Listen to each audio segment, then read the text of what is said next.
com muito carinho, mas essa sexta-feira, a primeira sexta-feira de tratamento de saúde do ano de 2021. Primeira parte, nós faremos o estudo do livro Justiça Divina e logo em seguida, dando continuidade à programação da casa, o Telmo fará o estudo da obra Renovando Atitudes. Bom, vamos iniciar hoje o primeiro capítulo do livro A Justiça Divina ou Justiça Divina segundo o Espiritismo. Fizemos a primeira parte no ano passado, que foi o prefácio, e Emmanuel nos lembra no prefácio que durante o ano de 1961, nas reuniões públicas que aconteciam na cidade de Uberaba com a presença de Francisco Cândido Xavier, eram 2 reuniões públicas semanais. Acontecia na segunda e na sexta-feira, eles passaram a estudar a obra Céu e o Inferno, ou a Justiça Divina segundo o Espiritismo. E no primeiro capítulo da obra Justiça Divina, o título é Bom Combate.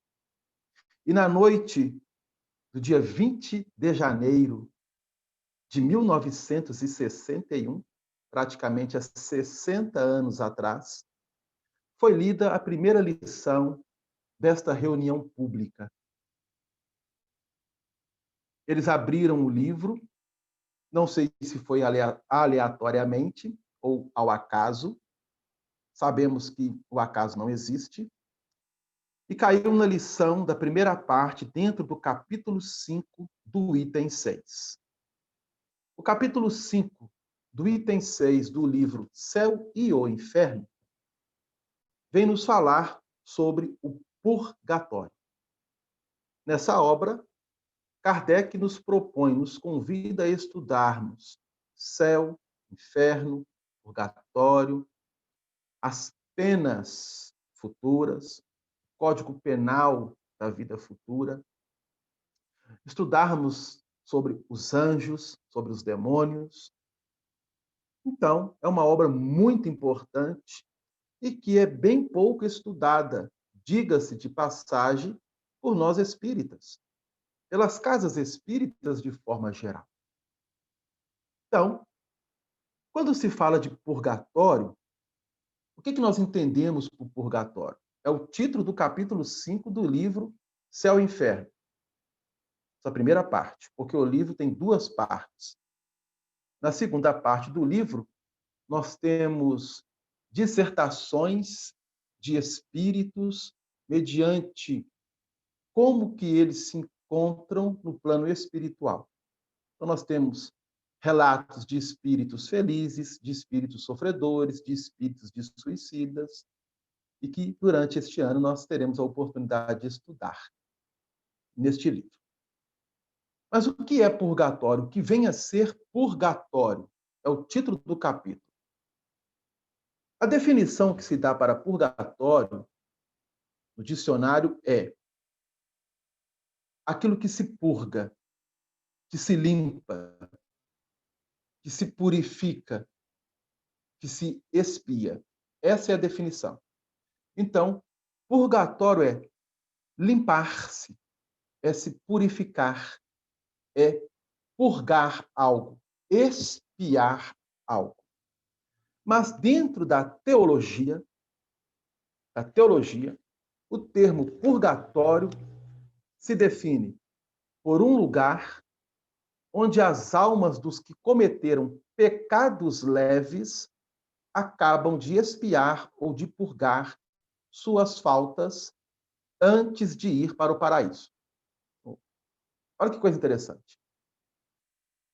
Então, o purgatório, ele foi criado pela teologia católica em meados do século IV em diante, que foi se consolidar realmente entre os séculos XIII e XIV, em alguns concílios pela Igreja Católica, a fim de fazer com que o purgatório estivesse como uma das doutrinas ensinadas pelo catolicismo, da mesma forma que o céu e o inferno. O céu representando o paraíso. E é interessante que essa definição, que lugar onde as almas que cometeram pecados leves, porque aquelas que cometeram pecados grandiosos, muito graves, já iam direto para o inferno. E, estando no inferno, a sua pena estava fixada durante a eternidade. E o purgatório? Era uma forma de que a alma que cometera um pecado ou alguma coisa, ou algum deslize de forma leve, ficava no purgatório. Bom, mas como que as almas saíam do purgatório? Como que depois seria definido a saída dessas almas? Indo para o paraíso, que representa o céu, ou indo para o inferno, de forma definitiva? Aí, era comum, à época, dentro do campo da teologia, orar pelos mortos. Orar por todos aqueles, especialmente, que haviam cometido essas faltas leves.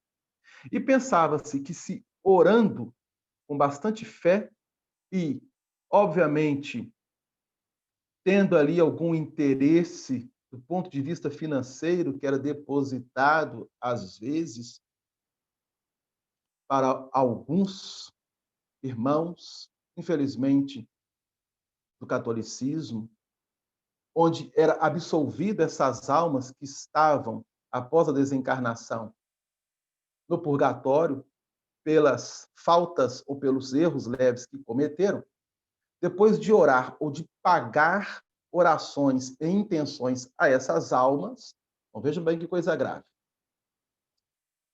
Os padres, os eclesiásticos, afirmavam ou diziam que elas, então, com essas orações, com um número, uma quantidade de orações, elas saíam do purgatório.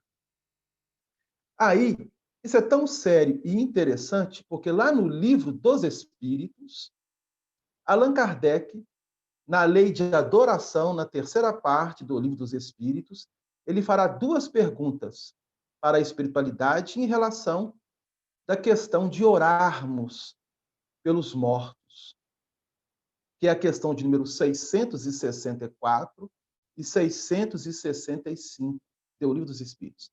Só que nós não vamos ler, ok? Estamos apenas trazendo essa informação para quem quiser depois dar uma lida.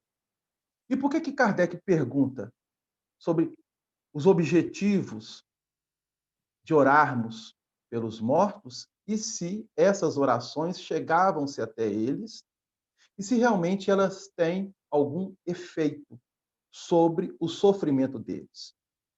Nessas duas questões, a espiritualidade irá responder a Allan Kardec e a todos nós. Então, quem quiser depois dar uma lida, repetindo, questões 664 e 665.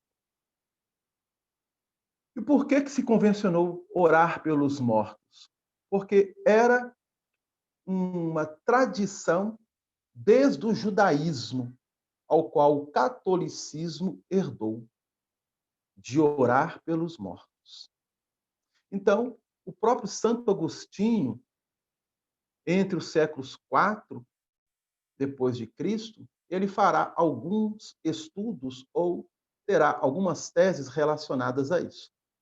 E vamos observar que depois Santo Agostinho, como espírito, despojado do corpo físico, retorna como um dos espíritos que contribuíram para a terceira revelação, especialmente falando-nos das penas e dos gozos terrestres e futuros. Pois bem, mas na questão de número 1012, do Livro dos Espíritos, eu gostaria de ler ela, porque Kardec fará a pergunta à espiritualidade. O que se deve entender por purgatório? Questão 1012, do Livro dos Espíritos. O que se deve entender por purgatório? Resposta: dores físicas e morais. É o tempo da expiação. Então, a espiritualidade confirma a definição dada não somente pelo dicionário, mas mostrando que as almas que cometeram deslizes leves, conforme a teologia se encontra no purgatório, necessitando expiar, passarão por dores morais. E aqueles que estão encarnados no processo de expiação, é um processo de purgação, passando por dores físicas e também morais. Mas olha o que a Espiritualidade diz. É quase sempre na terra que fazeis o vosso purgatório e que Deus vos faz expiar as vossas faltas. Então, vejam bem. Expiação, purgatório ou purgar é o ato de nós estarmos limpando, se purificando das mazelas que trazemos de nossa intimidade espiritual. E essa expurgação se dará no corpo físico, quando estivermos encarnados, ou quando despojarmos do corpo, nós passaremos também por um processo de limpeza, de purificação, de expurgo, de expiação no plano espiritual. E aí, na noite do dia 20 de janeiro de 61, foi lido o item 6 do livro Céu e Inferno, capítulo 5, intitulado Purgatório, que diz assim: o espírito culpado sofre, primeiro, na vida espiritual, em razão do grau de suas imperfeições. Depois, a vida corporal lhe é dada como meio de reparação.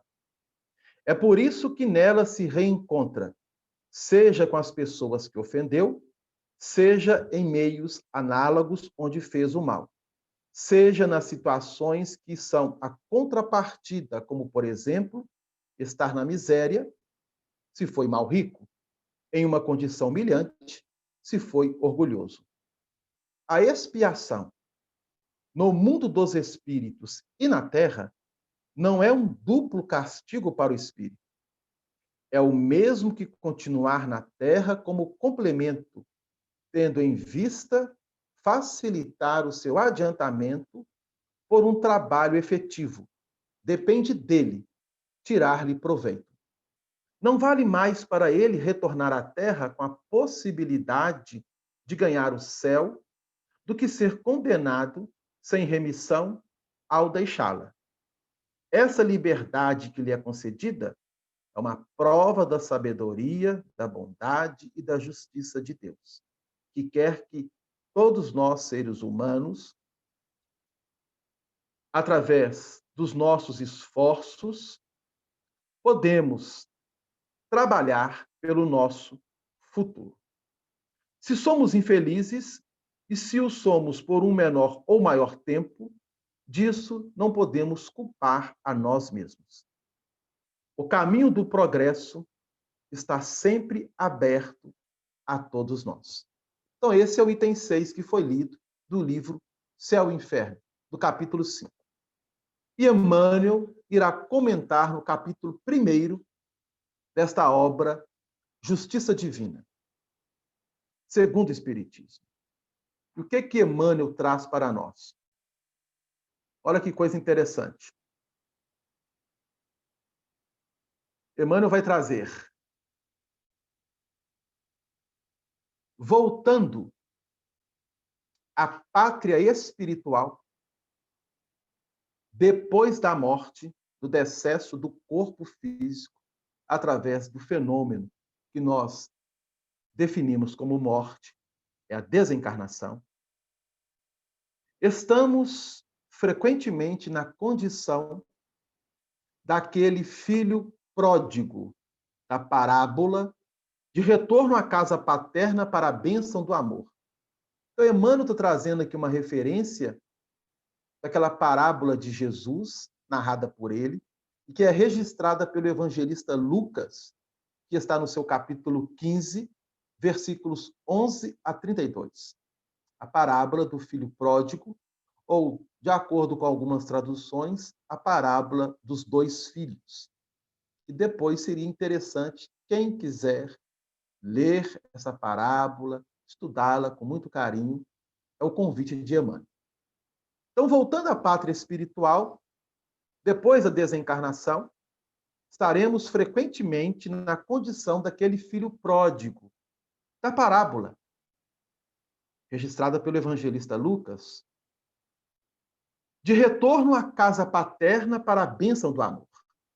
Então, o plano espiritual é a casa paterna, porque no plano espiritual é que nós temos a realidade da vida.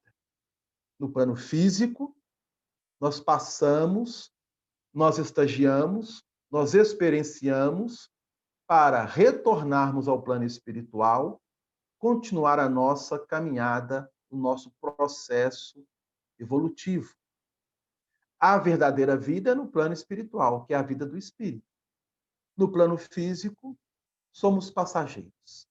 Estamos em trânsito. E aí Emmanuel vai relembrar para nós, conforme a parábola. É interessante porque Emmanuel está, de certa forma, interpretando a própria parábola, fazendo uma analogia com o retorno nosso, do espírito, após a desencarnação para o plano espiritual. Emoção do reencontro. Alegria redescoberta. Olha que coisa interessante. Lembremos lá na parábola que quando o filho voltou, a emoção do pai de reencontrar aquele filho que estava perdido. Quantas vezes, ao deixarmos o corpo físico, agora nós não lembramos, mas através de várias desencarnações que nós já tivemos ao longo de várias experiências, quantas vezes será que nós somos recebidos no plano espiritual por afeiçoados dos nossos corações? Quem aqui não quer, ao deixar o corpo físico, reencontrar com algum ente amado, um ente querido, um ente afetivo do seu coração? Emoção do reencontro. Alegria redescoberta. Entretanto, em plena festa de luz, quase sempre desempenhamos o papel do conviva, de cérebro deslumbrado, trazendo espinhos no coração. O Emmanuel está descrevendo que, se nós estamos num processo de expiação pelo campo da purgação, mesmo reencontrando corações queridos, pode ser que o cérebro se deslumbra, mas o coração ainda está cravado de espinhos. O filho que voltou na parábola, mentalmente ele sentiu a emoção e a alegria do reencontro do pai. Mas e o coração dele? Como será que está? Pelas experiências que vivenciou. E aí Emmanuel continua. Por fora é o carinho que nos reúne. Por dentro é o remorso que nos fustiga. Imagine a mente do filho, que recebeu do pai a sua parte e dissipou tudo, de forma leviana. Vanguarda que fulgura, retaguarda que obscurece, êxtase e dor. Ou seja, Emmanuel está descrevendo para nós situações, sentimentos, emoções que vão definindo o nosso estado ao deixarmos o corpo físico, que será de acordo conforme nós vivenciamos a experiência. Se for boa, ótimo, tranquilo. Mas se não foi tão boa, não nos esqueçamos que a misericórdia do Pai sempre nos oferece a oportunidade de recomeçar. Esperança e arrependimento significa a esperança de refazer e arrepender daquilo que fez de errado. Reconhecidos as mãos luminosas que nos afagam, muitos de nós sentimos vergonha das mãos sombrias que oferecemos. E porque a lei nos infunde respeito à justiça, aspiramos a debitar a nós próprios o necessário burilamento e a suspirada felicidade. Rogamos dessa forma a reencarnação, a guisa de recomeço, buscando a tarefa que interrompemos e a afeição que traímos. O dever esquecido e o compromisso menosprezado, famintos de reajuste. Chegamos no plano espiritual e observarmos que não tivemos uma experiência boa no plano físico, trazendo para o plano espiritual alguns débitos ou acumulando alguns débitos que tínhamos que saldar e não conseguimos saldar enquanto estávamos no físico, a esperança e o arrependimento vai nos solicitar em nossa consciência o recomeço, a oportunidade de retornar ao corpo físico pela reencarnação e refazer de forma correta. E aí, ele vai fazer para nós um convite, mediante agora nós que nos encontramos encarnados. É para nós, encarnados agora. Ele vai dizer assim: agradece. Assim, o lugar de prova em que te situas, corpo doente, companheiro difícil, parente complexo, chefe amargo e dificuldade constante, são oportunidades que se renovam. Todo título exterior é instrumentação de serviço. A existência terrestre é o bom combate. É o título da lição. Defeito e imperfeição, débito e culpa são inimigos que nos defrontam. Aperfeiçoamento individual é a única vitória que não se altera. E em toda parte, o verdadeiro campo de luta somos nós mesmos. Então, este é o convite de Emmanuel para essa primeira lição do livro Justiça Divina. Que Jesus possa nos abençoar imensamente. E nós vamos passar agora para a segunda parte da nossa reunião de tratamento com o nosso irmão Telmo, trazendo as lições do livro Renovando Atitudes. E no final, Telmo, você mesmo faz a prece final. Beleza? Seja muito bem-vindo, meu amigo, e é com você a partir de agora.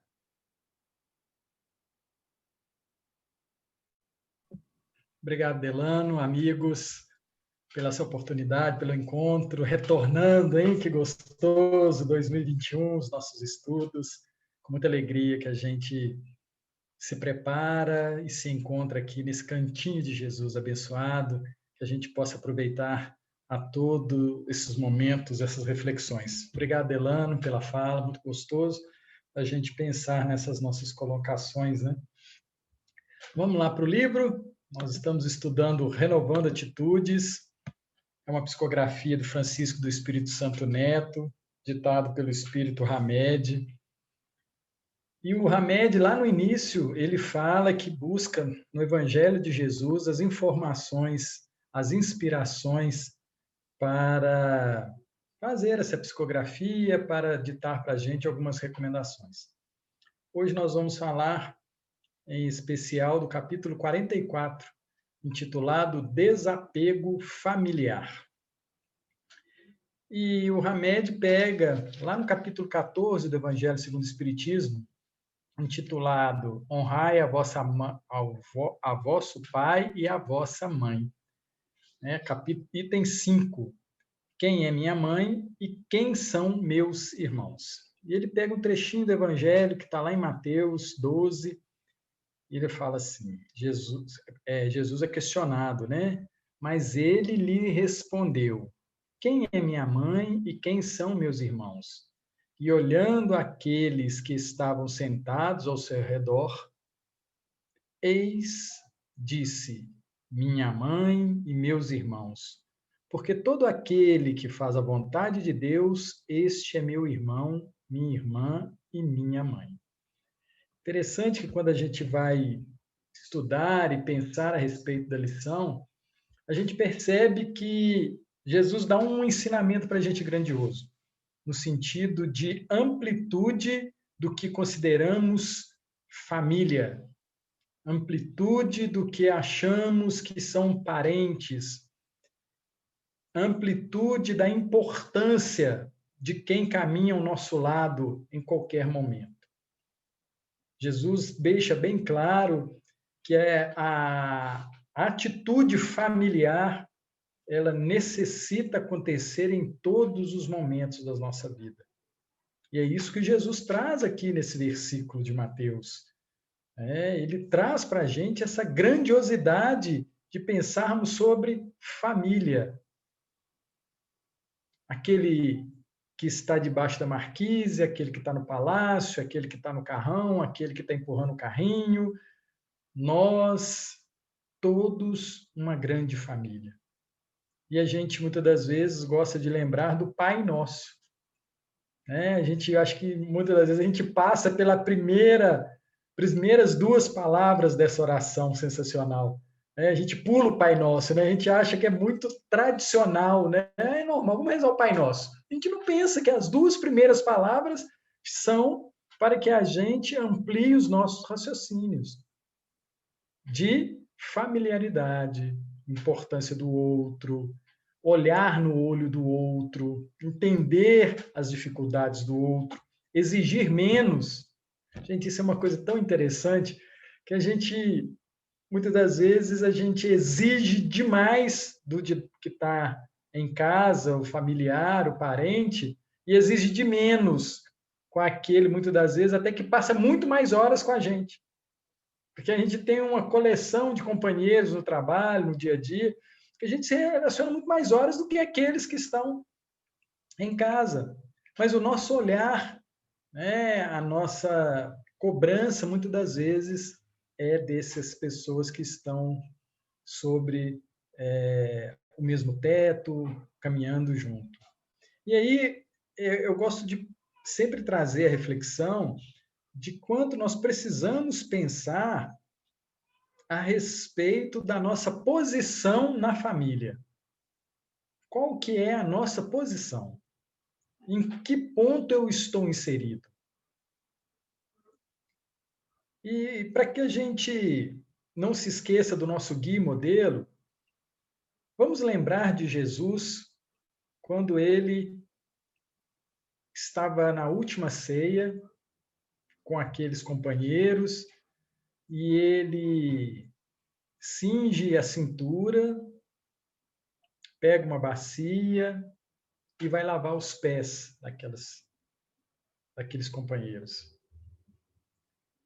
E durante esse processo, Jesus deixa bem claro que ele não veio ser servido, mas o papel do Cristo junto a nós é de servir. E aí eu trago essa reflexão de como nós nos colocamos dentro do nosso lar, dentro da nossa família. Como é que a gente está visualizando, sentindo, sentir, que é a parte do coração. Como é que eu estou sentindo o outro? Meu pai, minha mãe, meus irmãos, meus avós, meus filhos. Como é que está essa relação? Como é que eu estou posicionado materialmente e espiritualmente? Porque nós temos responsabilidade material e espiritual. Nós temos essa responsabilidade. E Jesus ele traz uma palavra desapego. Jesus não, o Hamed ele traz a palavra desapego no sentido do olhar diferenciado que a gente precisa ter para com esses irmãos. Ele nos suscita ter um olhar diferente.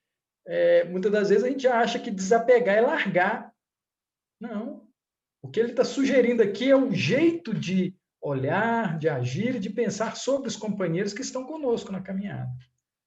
E ele começa o texto, Hamed, falando assim: em correta acepção, desapego quer dizer o sentimento de alguém que desenvolveu sua capacidade de avaliar e selecionar o que pode e o que deve fazer, estruturado em seu próprio senso de autonomia.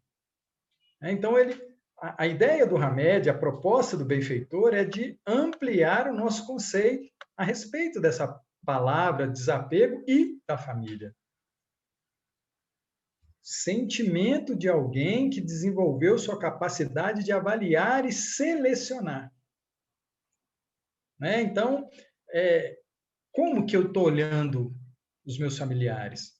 Como que eles estão nos olhando, gente? Também a vida tem dois lados, múltiplos lados. Como é que estão me vendo? Como é que está essa relação? É cristalina? É transparente? No mínimo, do cristão espírita para os outros companheiros, deveria ser no sentido saudável. Saudável. E aqui ele começa a trazer a questão do senso de autonomia. E a autonomia, amigos, ela acontece quando a gente conhece o processo, a caminhada, e consegue caminhar junto com o outro sem depender 100% dele. Que é a questão da individualidade. A autonomia da individualidade. Nós sabemos que necessitamos, que temos que agradecer a todos que estão conosco, mas nós também precisamos saber caminhar, utilizando de todo o recurso que o Pai nos fornece. E ele continua dizendo assim: agarrar-se a familiares de modo exagerado gera desajustes e doenças psicológicas das mais diversas características, desde a mais leve das inseguranças, se deve ou não. Aí ele cita algumas situações, né? Desde a mais leve das inseguranças. Aí ele coloca uma questão: se deve ou não sair de casa para um passeio a sós? Ou que roupa devo usar? Até o pânico incontrolável de tudo e de todos, que leva o indivíduo ao desequilíbrio em seu desenvolvimento e maturidade emocional. Interessante, né, que a gente já viu isso acontecer em muitos momentos, e a pessoa te perguntar: eu saio, não devo ir, não devo ir, como é que estou bem, não estou bem, essa coisa toda. E aí a gente percebe que os exageros na criação, no desenvolvimento, leva a esses desajustes, essas doenças psicológicas, gerando desequilíbrio. Desequilíbrio. É interessante que, quando Jesus fala quem é minha mãe, quem são meus irmãos, ele estava pregando à multidão. E ele tinha ali um grande interesse de demonstrar a todos aqueles que estavam ali presentes a importância de cada um na vida. A importância de valorizar. Porque muitas das vezes a gente olha esse versículo e percebe Jesus diminuindo a importância de Maria, dos seus irmãos, não é? A gente olha e só vê isso. Não, na verdade, Jesus estava engrandecendo a todos que estavam ali presentes, se dedicando ao Evangelho, se dedicando à Boa Nova. E a gente, muitas das vezes, olha, né, com um olhar menor para aquelas 3 figuras, 4 figuras, 5 que estavam ali naquela condição. Mas Jesus, ele olha para todos que estão ao seu derredor e elogia. Jesus elogia a todos os que estavam ali buscando a Boa Nova. E aí Jesus os coloca como irmãos, como filhos, companheiros, não é? E a gente percebe dessa grandeza. E aí, lá no Livro dos Espíritos, na questão 775, o codificador pergunta: qual seria para a sociedade o resultado do relaxamento dos laços de família? Qual seria? Aí, os benfeitores respondem: uma recrudescência do egoísmo. Então, olha que interessante, e a importância dos laços de família. Amigos, Jesus aqui ele complica muito o laço de família, né? Porque Jesus coloca todo o universo como família. Ele coloca que a gente tem que ter laços de família com todo mundo. E nós, na hora que lemos a questão e analisando o dia a dia, a gente só vê papai, mamãe, vovô, filhinho, irmão, né? A gente reduz. Não, no conceito de Jesus, nós temos laços de famílias eternamente, com todos que estão envolvidos. Então, eu posso chamar o Bezerra de irmão, a Sheila, o Amantino, né? Eurípides, Barçanufo, Delano, Nestor, Denise, Jaqueline, né? Olha como é que a amplitude do conceito de laços de família, ele precisa ser ampliado nas nossas convenções mentais, né? E na 204 do Livro dos Espíritos, o codificador pergunta: desde que tivermos muitas existências, o parentesco remonta às anteriores? E aí os benfeitores respondem: não poderia ser de outra forma. A sucessão das existências corpóreas estabelece entre os espíritos laços que remontam às existências anteriores. Disso decorrem frequentemente as causas de simpatia entre vós e alguns espíritos vos parecem estranhos. E na 205 ele continua no assunto.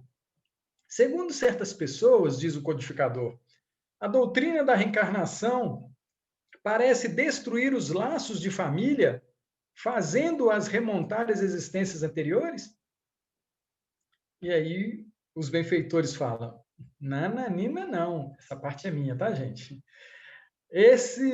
A doutrina ela amplia, em vez de destruí-los, baseando-se o parentesco em afeições anteriores, os laços que unem os membros de uma mesma família são menos precários.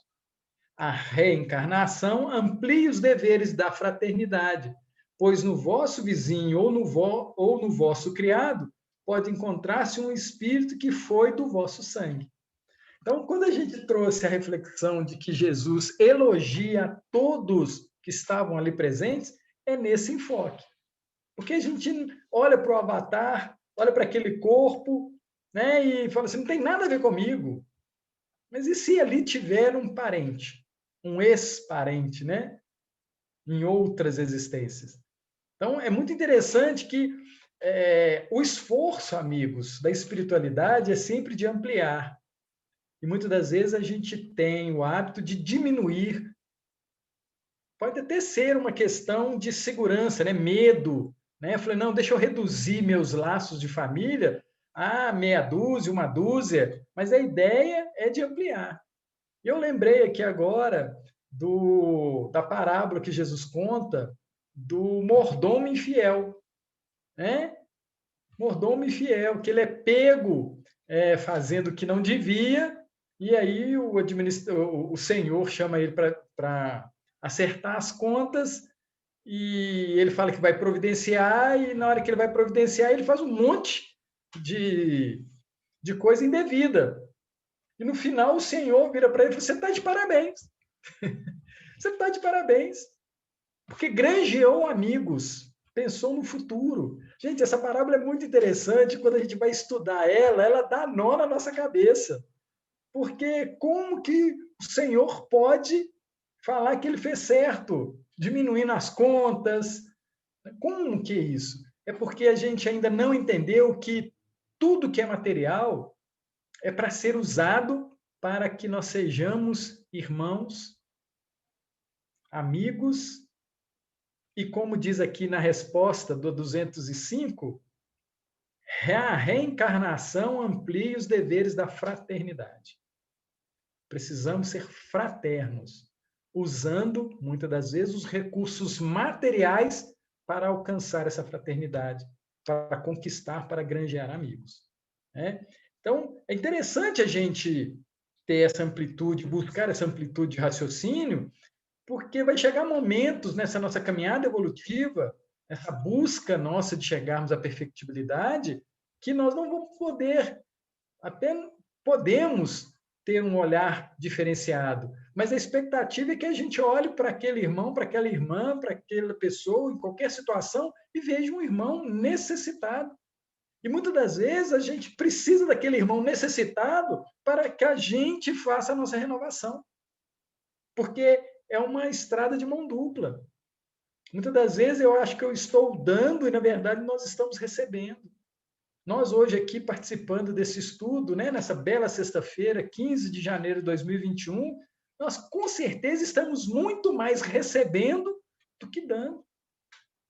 Certamente. Nós estamos aqui nos entregando e estamos sendo abençoados, porque é dando que se recebe, né? A ideia é de servir, e Jesus fala isso, né? O objetivo é de alcançar isso.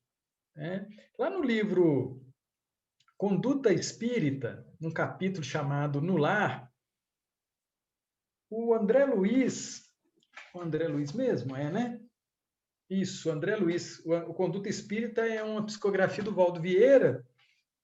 Lá no capítulo No Lar, ele fala assim: começar na intimidade do templo doméstico a exemplificação dos princípios que esposa com sinceridade e firmeza, uniformizando o próprio procedimento dentro e fora dele.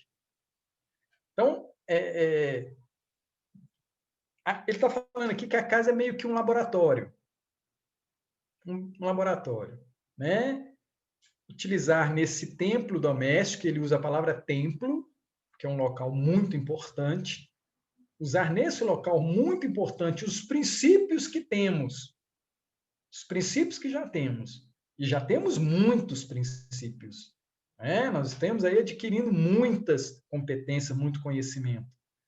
Utilizar esses princípios com sinceridade e firmeza para uniformizar o próprio procedimento em todo lugar. Aqui ele fala dentro e fora desse templo.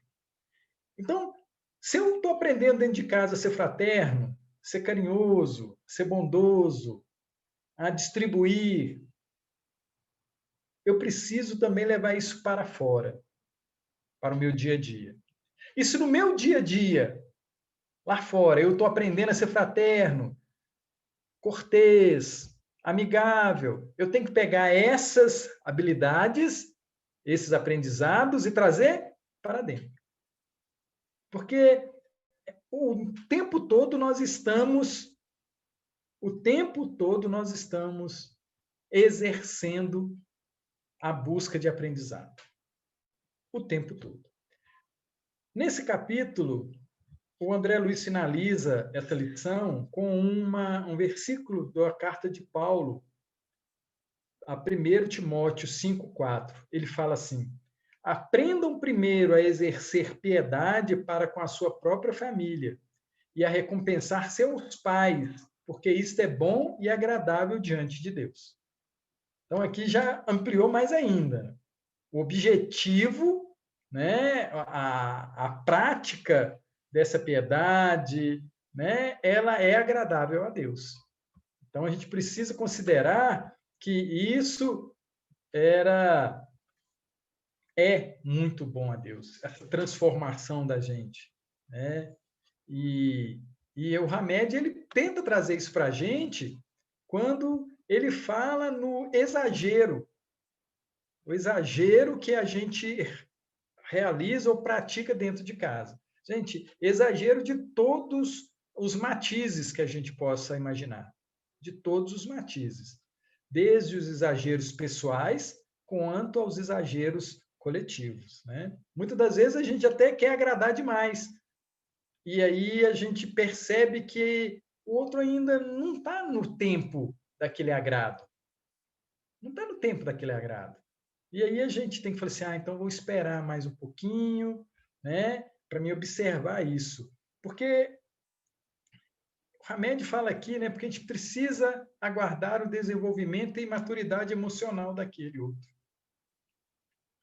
E muitas das vezes a gente, em vez de esperar, a gente cobra. E aí a gente entra num processo muito complicado com relação aos nossos amores. E ele continua aqui a reflexão. A reencarnação faz o ser humano exercitar a independência, quando propõe que ele é um viajante temporário entre pessoas, entre sexo, entre profissões, entre países, continentes ou mundos. Então, a gente precisa entender que o processo da reencarnação, né, ele é bem elaborado para nos favorecer. E quando adentramos situações A, B ou C, essa proposta é de aprendizado. E aí eu lembrei do livro Missionários da Luz, capítulo 12, quando Alexandre fala para o André Luiz, explica para o André Luiz, leva o André Luiz para fazer um curso sobre reencarnação. E é interessante que o André Luiz estava querendo conhecer o processo da reencarnação do Sergismundo, que está no capítulo 13, mas primeiro o Alexandre vira para ele e fala assim, André, para você aproveitar bem essa situação, você precisa buscar base, conhecimento. E aí ele leva ele ao departamento da reencarnação. E ele fica abismado com o processo da reencarnação. E tem uma parte que me tocou muito nesse capítulo, que é a parte dele falando sobre o corpo físico, a grandeza desse instrumento que nós utilizamos e como nós somos menos atentos a esse organismo. Carinho com que a gente deveria cuidar dele, né? Deveria ser igual aquele companheiro, né, que fica um sábado inteiro limpando um carro, né? A gente já viu isso em vários bairros, né, em várias casas, a pessoa quase que desmonta o carro todo no sábado de manhã e só vai terminar isso lá no sábado, 6, 7 horas da tarde, né? Essa analogia é para a gente perceber o quanto que a gente devia se olhar, tirar alguns minutos para poder se cuidar. Gente, não é pedir o outro para cuidar da gente, não, tá? É a gente cuidar da gente. A gente olhar como é que a gente está, como é que eu estou, né? Fisicamente, cuidar disso. E nesse capítulo 12, ele fala, o Alexandre, o Manassés explica para o André Luiz essa importância do corpo. Então, quando ele fala que a reencarnação faz o ser humano exercitar a independência, ele está trazendo para a gente o conhecimento do nosso estar hoje. Como é que nós estamos hoje? Estamos envolvidos com quais pessoas? Em qual profissão? Em qual país? E isso precisa gerar em nós uma certa independência, mas não independência de deixar o outro, independência de saber e aprender a caminhar junto, que é o principal tópico desse capítulo, o desapego familiar. Eu preciso estar junto com esses meus amores, com esses companheiros, mas sempre entendendo a questão da minha individualidade. Individualidade. E ele continua: não obstante, a reencarnação, não destrói os laços do amor verdadeiro. Antes, cria diversos vínculos afetivos entre as almas. Gente, granjeai amigos, né? Granjeai amigos. A reencarnação, ela aumenta os laços que a gente tem. E nesse mesmo capítulo 12 dos Missionários da Luz, o Alexandre fala para o André Luiz e fala também para nós, né, porque é uma obra direcionada a gente, das intercessões que os companheiros vão buscar. E aí o André Luiz percebe que está chegando um monte de gente no centro de reencarnação com um pergaminho debaixo do braço. Aí o Alexandre vira para ele e fala assim, ó, maioria aqui, a maioria, está trabalhando 20, 30, 40 anos para poder ajudar os que estão lá embaixo. Para ajudar os que estão aqui ainda em situações críticas. Então, muitas das vezes nós estamos aqui por intercessões de amigos, de familiares que estão ainda trabalhando em nosso propósito. E aí, essa questão da independência ela é muito relativa, porque não existe sem a proximidade de um amigo, sem a parceria de um amigo, não. Mas que a gente precisa tomar as decisões por nossa conta própria, sim. Isso é independência, né? Sempre embasado nos ensinamentos evangélicos e doutrinários que a gente tem conhecimento. E ele continua dizendo, não obstante, a reencarnação não destrói os laços do amor verdadeiro, antes cria diversos vínculos afetivos entre as almas. Pais, cônjuges, filhos e amigos voltam a conviver em épocas e em posições completamente diferentes, estabelecendo na consciência uma maneira universalista de ver os relacionamentos da afeição e da simpatia, sem aprisionamento ou dependências. Então, quando ele vê aqui a consciência universalista, ele está falando que Jesus, quando ele olha e fala para que todos que estão ali buscando a Boa Nova são seus irmãos, sua mãe, seu companheiro, ele está trazendo uma reflexão de amplitude. E ele fala que aumenta-se os relacionamentos através da afeição, da simpatia, mas com uma grande condição, um grande apontamento. Ele fala sem aprisionamentos ou dependências. Sem aprisionamentos. Vamos dar um exemplo aqui mais concreto disso? Está lá no livro Nosso Lar, quando a mãe do André Luiz conta para ele onde é que está o papai. Aprisionamento ou dependência, não é? Afeições, relações afetivas, que a gente cria as relações tão bem amarradas, né? Vamos dizer assim, tão trancadas, que a gente não percebe essa questão da individualidade, do espaço do outro, da necessidade do outro, e a gente coloca na nossa cabeça que eu não vou ser feliz se eu não tiver com A, com B, com C, se eu não tiver isso, aquilo outro. Ou seja, nós estamos criando prisões dentro de ilusões, que é o pior, né? Que se fosse aprisionamentos de amor, de virtude, de qualidade, seria sensacional, mas nós criamos esses aprisionamentos em cima de ilusões. E aí, outro dia, a gente estava observando um programa de televisão, e aí me chama muita atenção os momentos do intervalo. O intervalo entre uma coisa e outra, entre um programa e outro. E nesse programa, nesse intervalo, a internet era um prazer. O sorvete era um prazer.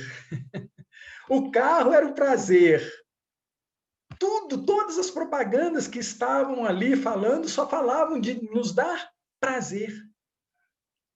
E eu fiquei olhando aquilo, refletindo sobre aquilo, falei assim, é esse o objetivo nosso? Esse é o nosso objetivo? Obter prazer em tudo que fazemos, em tudo que vemos, em tudo que comemos, em tudo que vestimos, em tudo que cheiramos? É esse o prazer? Aí a gente começa a entender que existe interesses em nos iludir. E claros, viu, gente? Porque agora eles não estão nem fazendo isso meio que subliminarmente. Não, eles estão sendo diretos. Diretos. Será que é porque nós paramos de raciocinar?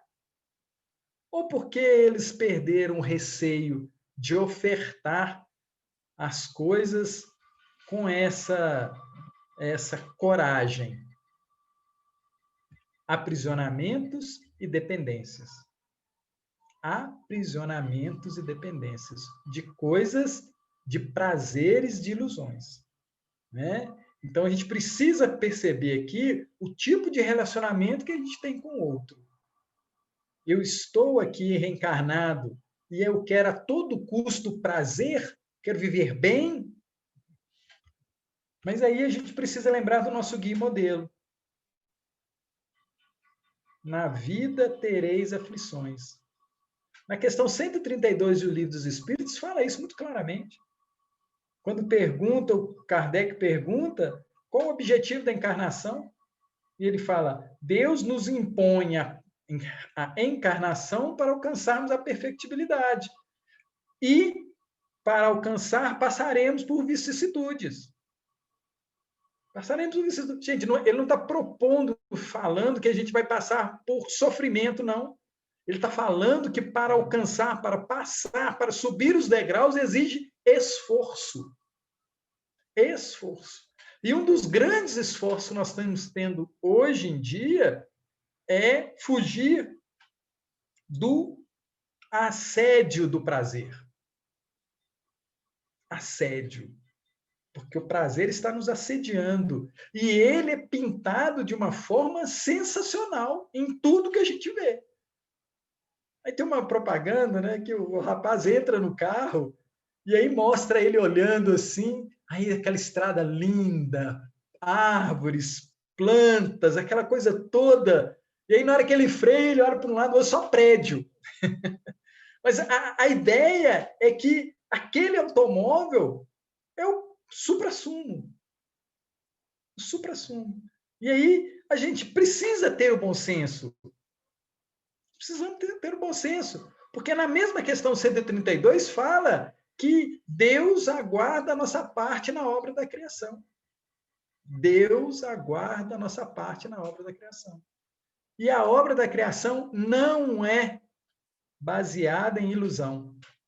Ela é baseada na necessidade do companheiro, da companheira em chegar à perfectibilidade, de chegar à santificação, à purificação. Então, a gente precisa mexer nos nossos controles remotos com mais sapiência, porque nós somos princípios inteligentes. Nós somos princípio inteligente. E a inteligência, já devo ter falado isso para vocês aqui, a inteligência vem de intellegere, quer dizer saber escolher.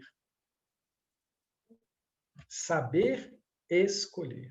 E esse está sendo um grande desafio hoje, porque muitos de nós estamos com dificuldade em escolher.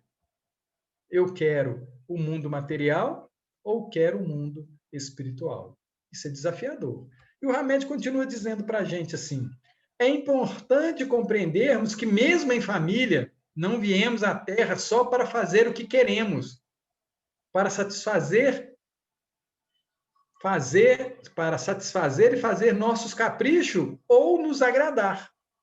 Pois não devemos nos ver como devedores ou cobradores uns dos outros, mas como criaturas companheiras que vieram cumprir uma trajetória evolutiva, ora juntos ao mesmo séquito consanguíneo.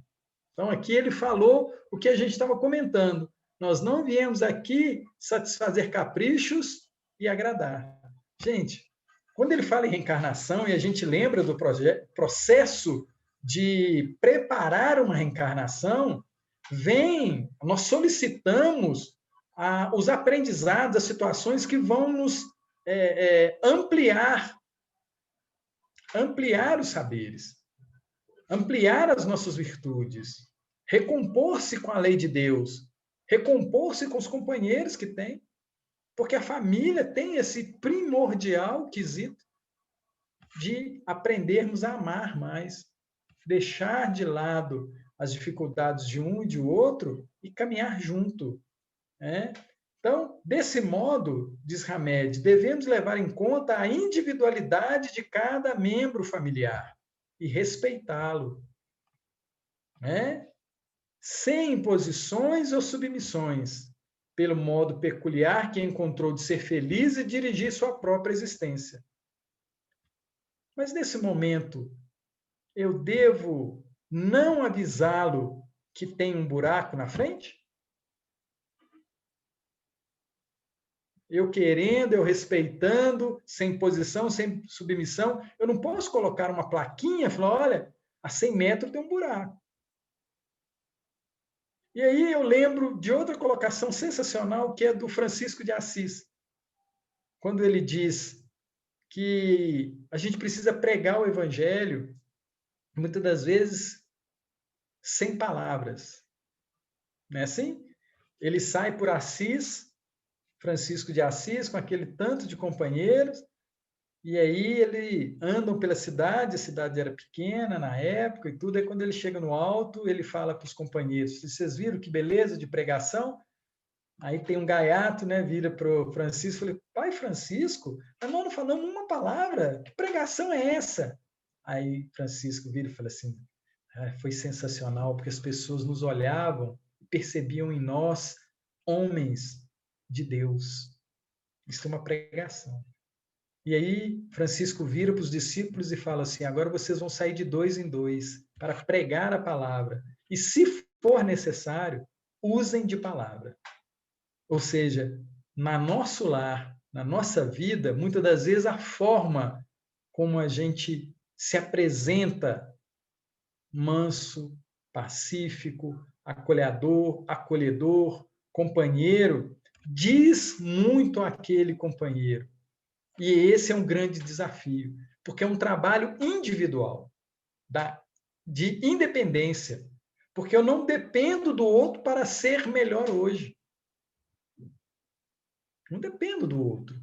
Eu dependo muito do meu desejo de buscar a verticalidade, as coisas divinas. Né? E aí o Hamed continua dizendo, cada pessoa que vive neste planeta deve aprender suas próprias lições. E é inconcebível tentarmos fazer os deveres por elas, porque cada uma aprende com suas próprias experiências e no momento propício. Gente, isso é sensacional, porque muitas das vezes nós queremos seguir o Cristo. Nós queremos seguir uma pessoa que a gente acha bacana. Mas muitas das vezes a gente não quer se transformar e passar dias, horas, anos se dedicando a uma atividade que a gente admira na outra.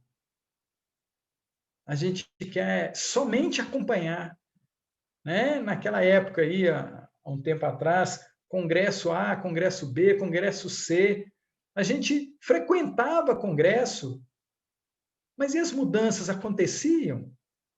A gente admirava fulano, Beltrano, nossa, Divaldo, né? Fazia aquela prece, a gente chorava. Mas e chegava em casa? A gente lembrava do conteúdo? A gente tentava colocar em prática o conteúdo? Esse é um dos grandes desafios que a gente tem, até no nosso meio espírita.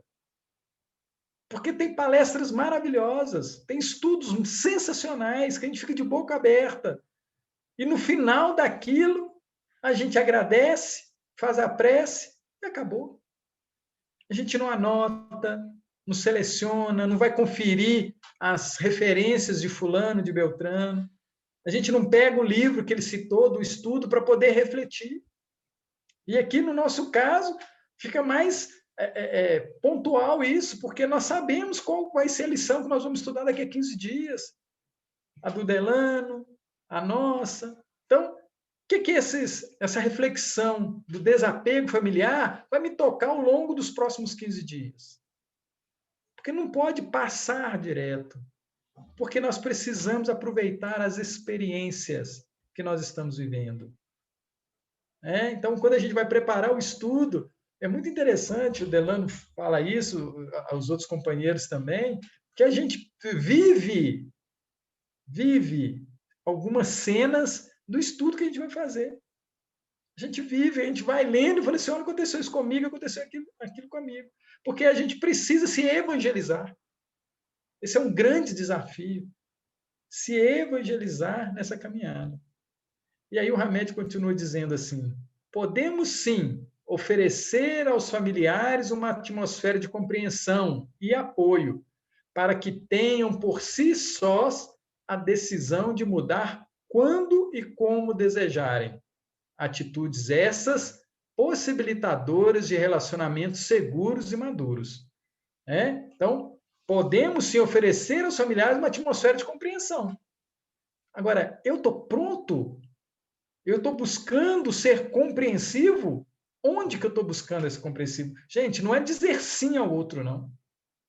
Porque muitas das vezes a gente até ajuda o outro quando a gente diz não.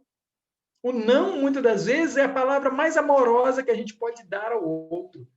Mas a gente está tão acostumado a falar sim, sim, sim, sim, sim, e a gente acha que a gente está sendo o máximo. Nós estamos sendo compreensíveis, porque eu sempre falo sim, sim, sim, mas nós estamos tendo uma relação segura e madura?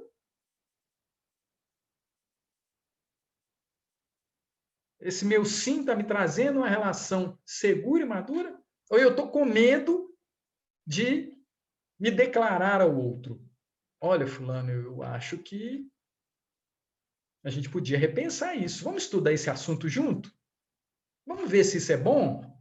Não, mas eu adoro esse programa. Deixa eu assistir, vamos ser crítico com relação a isso? Você aceita que eu comente com você criticamente isso? Porque o evangelho ele precisa ser externado. Ser crítico é uma das melhores coisas que o ser humano tem. E dentro dessa crítica, ele precisa saber aproveitar o que lhe é próprio, dependendo da sua maturidade.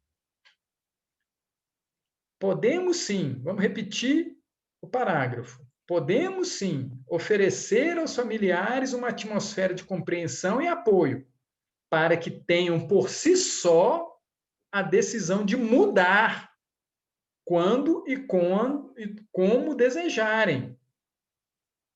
Atitudes essas possibilitadoras de relacionamentos seguros e duradouros. Ou seja, ele está chamando a atenção para o nosso papel na família.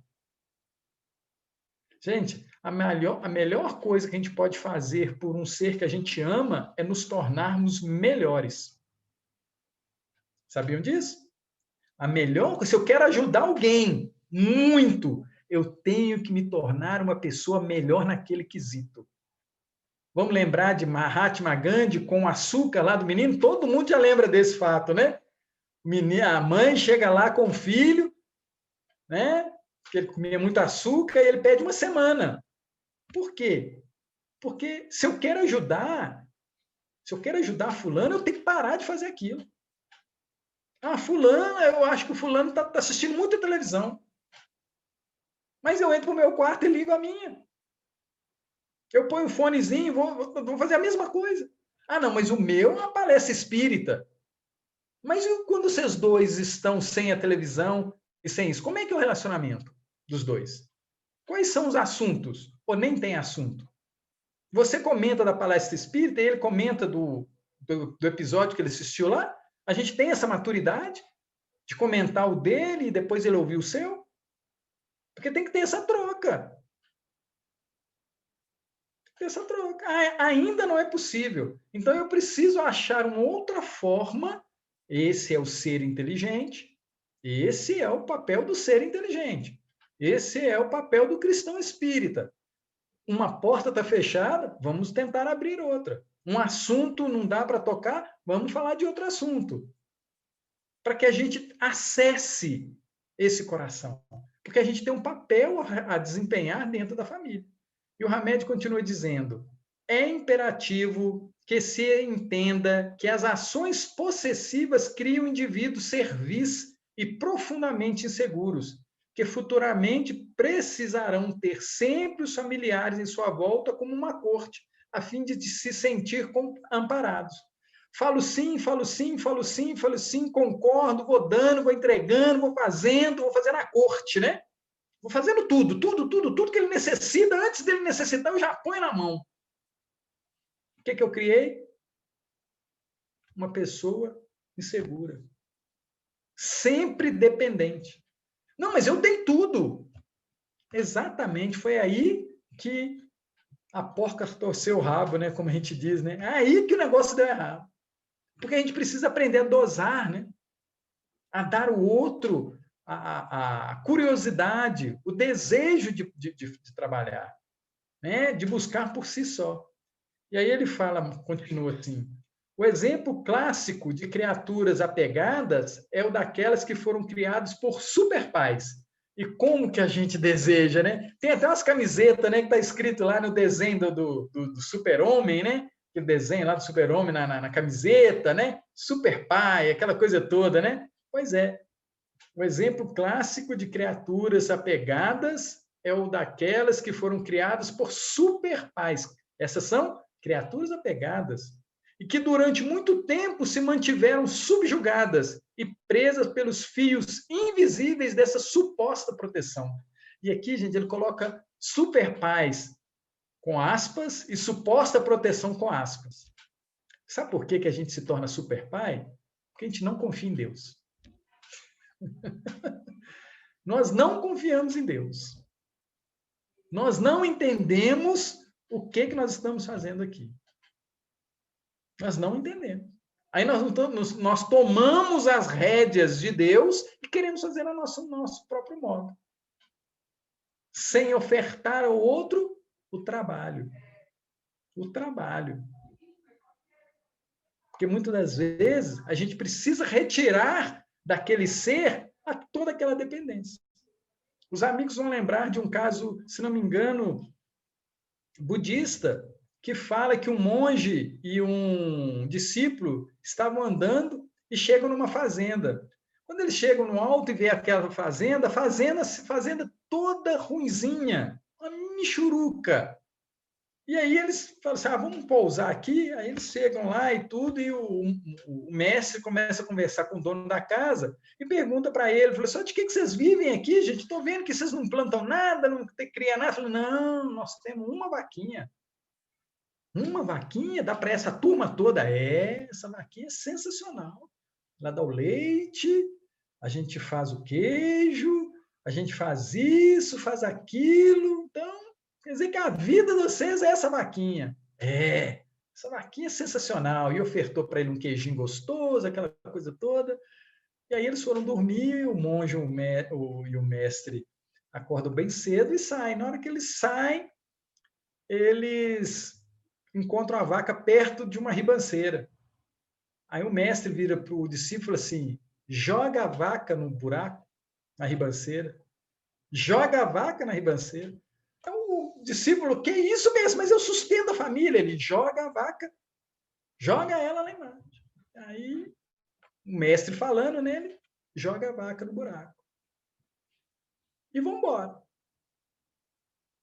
Passa-se um ano, eles retornam por aquele caminho. Quando eles chegam no alto do morro, lá da montanha, eles olham para baixo e vê tudo verdinho. Então o discípulo vira, mestre, mas aquela não é a fazenda que nós tivemos aqui ao tempo passado? Olha como é que está verdinha, olha como é que está tudo plantado. Aí o mestre, vamos lá ver o que aconteceu. Vamos lá. Aí chega lá, se apresentam, aí o dono da fazenda, eu lembro de vocês estiveram aqui há um tempo atrás. Tivemos sim. O que aconteceu? Aí o mestre falou, o que aconteceu que vocês estão aqui tudo plantado assim? Assim, falou, coincidentemente, você acredita que naquela noite a vaca caiu no buraco? E aí toda a família começou a se mobilizar. Meus filhos começaram a trabalhar, as noras começaram a fazer isso, os netos começaram isso, e todo mundo está produzindo. Olha só como é que nós estamos hoje, olha que beleza de fazer. Gente, muitas das vezes a gente precisa tirar a chupeta, né? A mamadeira, aquela coisa que está impedindo o crescimento. Super pais. Porque é o mesmo pai da história do monge, é o mesmo pai. Mas ele tinha encostado também na vaca, né? Tinha encostado, olha a responsabilidade nossa né, de deixar o outro encostar na vaca. Não podemos deixar encostar na vaca. Então, se está encostar demais na situação, tira a vaca, joga ela no buraco. Porque a gente precisamos buscar trabalho. Trabalho. Nós viemos aqui com compromisso. No livro Caminho, Verdade e Vida, se não me engano, primeiro capítulo, Emmanuel fala para nós que nós não viemos a passeio. Nós não viemos a passeio, nós viemos a trabalho. Reencarnação é sinônimo de trabalho, né? E aí o Hamed continua dizendo: crianças que foram educadas sobre a orientação de adultos incapazes de estabelecer limites às vontades e desejos delas, contentam-as de forma irrestrita, sem nenhuma barreira. Desenvolveram dependências patológicas que geraram progressivamente uma acentuada incapacidade de resolver problemas peculiares à sua idade, enquanto outras, nessa mesma idade, mostraram-se perfeitamente habilitadas para encará-los e solucioná-los. Gente, olha o que o paizinho querido, né, que ama demais aquele filhinho, estragou a criança. E aí cria problemas psicológicos enormes. Por quê? Junto com o prazer, não deu o trabalho. Dá por dar. Quantas casas a gente chega e a criança tem um quarto lotado de brinquedo, que ela não dá a menor atenção. Menor atenção. Brinca com aquilo ali 10, 15 minutos, quando não quebra, e vai lá para o quartinho guardar lá. Fica lá. E aí que ele fala que outras que tiveram a dificuldade, não tiveram excesso, não tiveram a fartura, conseguem acrescentar habilidades para encará-los e solucioná-los. Este é o super pai. O super pai que leva a criança a criar novas habilidades. Gente, e a gente está falando aqui, até parece que a gente está colocando a faca no pescoço do papai e da mamãe, né? Mas fiquem tranquilos, porque tem outras reencarnações. Tem outras reencarnações. Isso será acertado. Tem misericórdia divina. Agora, nós hoje podemos auxiliar pelo nosso exemplo, pela nossa fala, pela nossa tranquilidade, nos afazeres que estamos fazendo. Isso serve para o Telmo, serve para os amigos. A reflexão de Hamed é para como a gente está conduzindo esse nosso dia a dia com os nossos amores dentro de casa. Gente, e vou contar uma coisa para vocês. Quantas vezes nós não fazemos isso conosco? Nós compramos em excesso para nós, sem nenhuma barreira, queremos satisfazer só os nossos desejos, trabalhamos para realizar só os nossos desejos, e se sobrar, a gente dá uma cesta básica. Então, muitas das vezes, a gente acha que a gente está fazendo isso com as crianças. Quem sabe nós não estamos fazendo isso conosco. Trabalhando para o prazer. Trabalhando para matar vontades. E esquecendo do principal motivo que nós estamos aqui, que é nos verticalizarmos. Né? E aí ele fala, cita aqui um caso muito interessante, né? Crianças que se jogam ao chão entre crises de falta de fôlego e de choro fácil, sem nenhuma razão de ser, são consideradas mimadas. Tais comportamentos resultam do fato de terem sido tratadas como incapazes e com atitudes infantilizadas. Quem foi que cuidou dessas crianças de forma incapaz e infantilizada? Papai e mamãe. Por isso que a gente preza tanto pela evangelização infantil nas casas espíritas. Evangelização. Porque ali a gente começa a trabalhar outras habilidades, afetos, carinhos entre papais e mamães.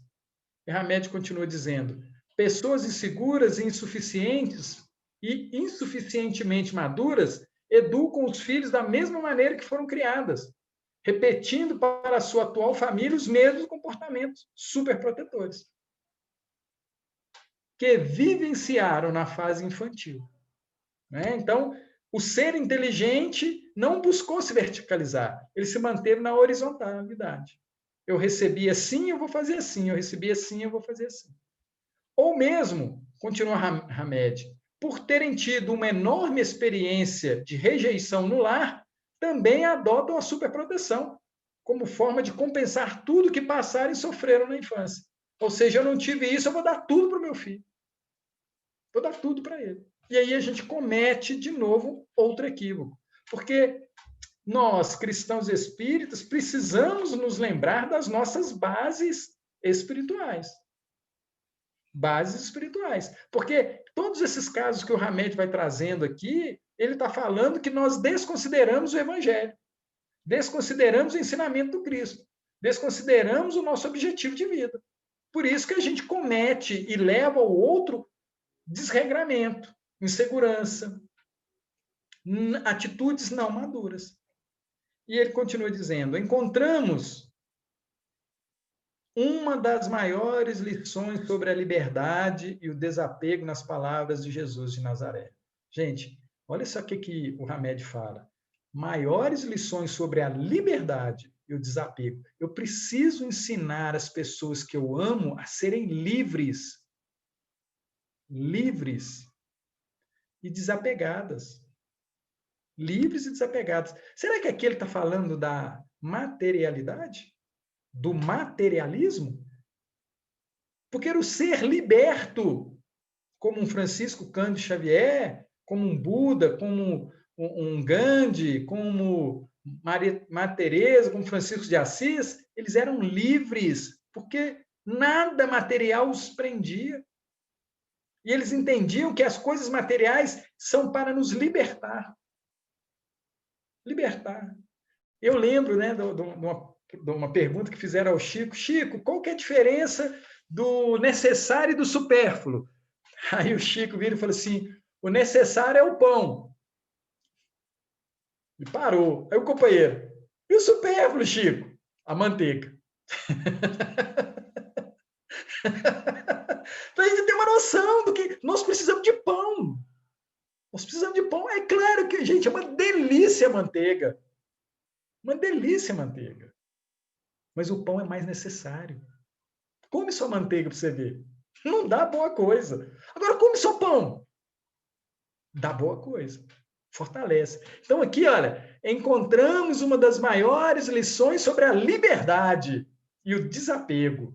Gente, nós precisamos buscar a liberdade, ser livres, ser menos dependente, carregar o quanto menos chave for possível. Chave. Porque quantas chaves eu tenho mostra quanto que eu sou apegado, quantas coisas estão trancadas para o outro. Preciso deixar a chave, preciso no máximo uma, duas, três, mas muitas das vezes a gente vê, né, aquelas pessoas que andam na rua com aquele molho de chave enorme, achando que ali tem poder. Não, ali tem cadeia. Cadeia. Porque ele não é livre, ele está preso. A chave, cada chave que ele tem que achar ali é uma prisão que ele tem que vencer, uma porta que ele tem que passar, né? Então, encontramos uma das maiores lições sobre a liberdade e o desapego nas palavras de Jesus de Nazaré, o Cristo de Deus. Quando se aproveitou da circunstância que estavam reunidas várias pessoas e lançou o ensinamento do amor sem fronteiras. Amar sem fronteiras. Apesar de respeitar e amar profundamente sua família, exaltou o desapego familiar como a meta que todos deveríamos atingir, a fim de alcançarmos os superiores princípios da fraternidade universal e o verdadeiro sentido da liberdade integral. Essa lição é muito gostosa da gente refletir sobre ela, pensar sobre ela, ampliar os nossos horizontes para que a gente tenha sucesso nessa nossa caminhada. E esse é o nosso grande desejo, que todos nós, a partir desse primeiro encontro de 2021, a gente consiga se libertar, se desapegar aos moldes de Jesus, viu, gente? Aos moldes de Jesus. Não vamos esquecer isso, senão a gente se perde ao longo dessa caminhada. Vamos passar para as perguntas, para os questionamentos, para os protestos, para a gente depois ir para a prece? Fiquem à vontade, amigos.